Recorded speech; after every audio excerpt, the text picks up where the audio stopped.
Assalamualaikum warahmatullahi wabarakatuh. Selamat sore pemirsa Bepos Online. Kembali lagi di program Tribun Series Suara Rakyat bersama saya Dodi, jurnalis Banjarmasin Post. Seperti biasa, pemirsa Bepos Online, di program Tribun Series Suara Rakyat kita akan membahas terkait politik dan kepemiluan. Nah, untuk edisi kali ini, di tema Tribun Series kali ini kita akan mengangkat tema menyambut calon nakhoda baru DPRD Kota Banjarbaru. Nah, untuk membahas tema ini tentu saya tidak sendiri. Di studio kita sudah kedatangan satu narasumber di studio Banjarmasin Post. Ini Ketua DPD Golkar Kota Banjarbaru, Bang Gusti Rizky Sukma Iskandar Putra. Selamat sore, Bang. Ya, sore. Assalamualaikum Mas Dodi. Waalaikumsalam. Apa kabar hari ini, Bang? Alhamdulillah baik. Alhamdulillah. Terima kasih sudah bisa berhadir di studio Bipos, Bang. Ya, terima kasih juga sudah diberikan kesempatan untuk silaturahmi ke sini. Baik, nah tadi mungkin saya panggilnya Bang Rizky ya, aja nih karena boleh. Bang, kita tadi sudah menyampaikan terkait temanya nih menyambut calon nakhoda baru kota DPRD Kota Banjarbaru. Mungkin awalnya kami mengucapkan dulu selamat Bang Rizky ini terpilih dari pileg kemarin sebagai anggota DPRD Kota Banjarbaru. Nah, ini bakal jadi periode kedua Bang Rizky nanti. Betul. Di sebagai wakil rakyat di Kota Banjarbaru. Tapi mungkin ada yang berbeda sedikit, Bang. Waktu periode sebelumnya Bang Rizky kita ketahui terpilih sebagai PAW, Bang, ya. Nah, untuk yang periode kali ini langsung murni terpilih secara langsung dari pileg. Mungkin apa perasaannya nih, Bang, yang dirasakan dari beda dibanding sebelumnya? Ya, tentu saja untuk perasaan sebenarnya sama saja, karena yang jelas keterpilihan saya memang ya ini hasil daripada aspirasi dan dukungan dari masyarakat, dan yang jelas ya saya juga merasa terhormat sekali bisa kembali terpilih di periode kedua ini. Ya tentu saja ini mengartikan bahwa masyarakat masih mempercayai saya dalam hal untuk mengawal dan juga memperjuangkan aspirasi mereka. Jadi bisa dikatakan ini mungkin masyarakat melihat hasil kinerja yang kemarin, Bang, ya, hingga terpilih pastinya. Baik. Nah, kalau kita melihat, Bang, di hasil pileg Banjarbaru kemarin ini Golkar formasinya ini bakal menduduki kursi ketua nih, Bang. Iya, betul. Nah, ini juga Bang Rizky ini disebut-sebut sebagai orang yang bakal duduk di kursi ketua karena sebagai ketua DPD Golkar Banjarbaru. Mungkin gimana sih, Bang, mekanismenya mungkin di internal Golkar sendiri untuk menentukan ketua? Ya, jadi memang perolehan kursi yang diperoleh oleh Partai Golkar di Kota Banjarbaru khususnya mengalami peningkatan yang dari awalnya kita dapat 5 kursi, di periode pileg ini kita menambah 1 kursi menjadi 6, dan alhamdulillah itu akhirnya bisa mengantarkan kami fraksi Partai Golkar yang nantinya bisa menakodai atau juga memimpin di DPRD Kota Banjarbaru.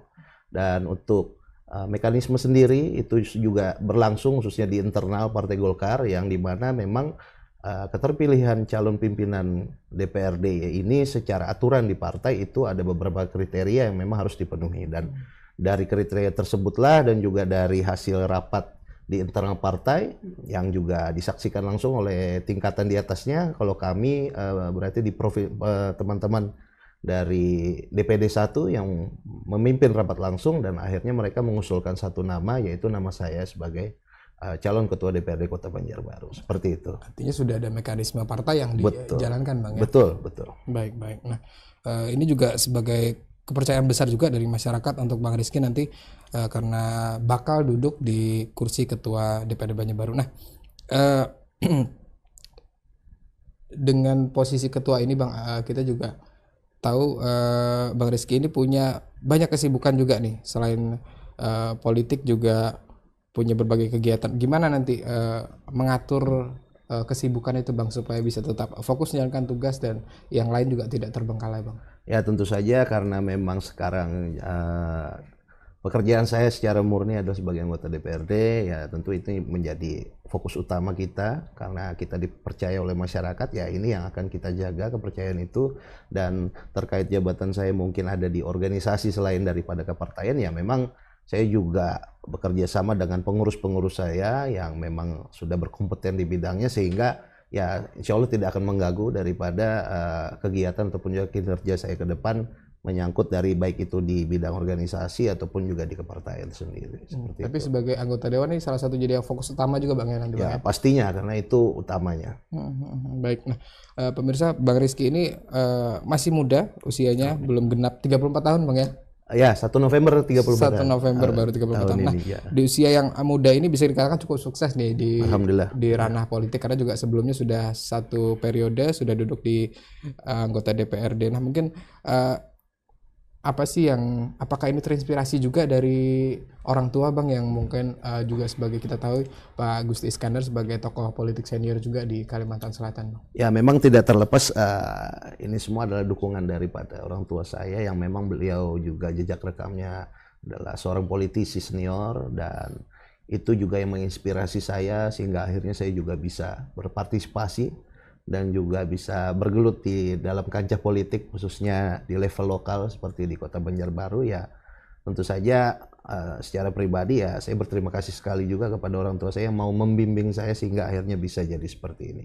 Baik. Nah, untuk Bang Rizky sendiri nih Bang berkecimpung di politik ini apakah memang sejak kecil tertarik atau melihat sosok orang tua atau justru awalnya tidak tertarik dulu baru setelah itu tertarik Bang? Kira-kira gimana Bang? Ya memang awalnya kembali lagi ini dari kegiatan dari orang tua sendiri yang kalau tidak salah memang waktu kecil saya sempat ikut aktif menemani beliau dan sehingga ini terbawa sampai sekarang dan ini juga menumbuhkan rasa keinginan tahuan saya khususnya di politik sendiri sehingga ya saya juga mulai belajar untuk bersosial dan berorganisasi. Ya inilah cikal bakalnya memang awalnya tidak jauh dan tidak bukan dari didikan orang tua saya sendiri. Karena ikut berkegiatan tadi Bang ya. Betul betul. Artinya betul. sudah tidak asing nih walaupun Tidak asing dengan dunia politik dari kecil Bang ya. dan organisasi.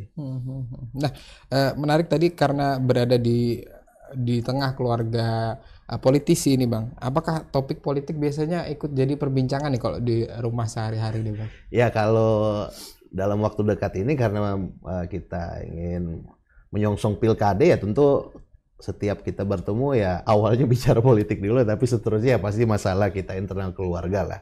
Ya karena memang bapaknya politisi, anaknya politisi ya tidak jauh-jauh nyerempet juga Mas Dodi ke urusan politik ya tapi tentu saja tetap keluarga yang utama seperti itu. Baik. Nah, sudah lahir dari keluarga politisi, Bang Rizky juga sekarang berkecimpung di politik. Apa nanti punya cita-cita Bang mungkin anak-anaknya Bang Rizky nanti untuk diarahkan juga atau dibebaskan ya untuk terkait politik nih Bang? Tidak juga yang jelas pada prinsipnya tanggung jawab saya selaku orang tua ya kita membimbing anak-anak kita, mengajarkan mereka, menuntun mereka sampai saatnya mereka nanti siap dan saya rasa juga tidak akan saya paksalah untuk mereka berpolitik, terserah saja nanti bagaimana bagusnya ataupun juga mereka bisa menentukan sendiri yang mana yang baik bagi mereka seperti itu. Jadi hanya tanggung jawab saya sebagai orang tua ya saya akan terus menuntun mereka dan membimbing mereka seperti itu saja. Baik, menarik pemirsa Pos Online perbincangan kita dengan Bang Rizky. Tapi sebelum kita lanjut kita harus menyaksikan pesan-pesan berikut ini terlebih dahulu.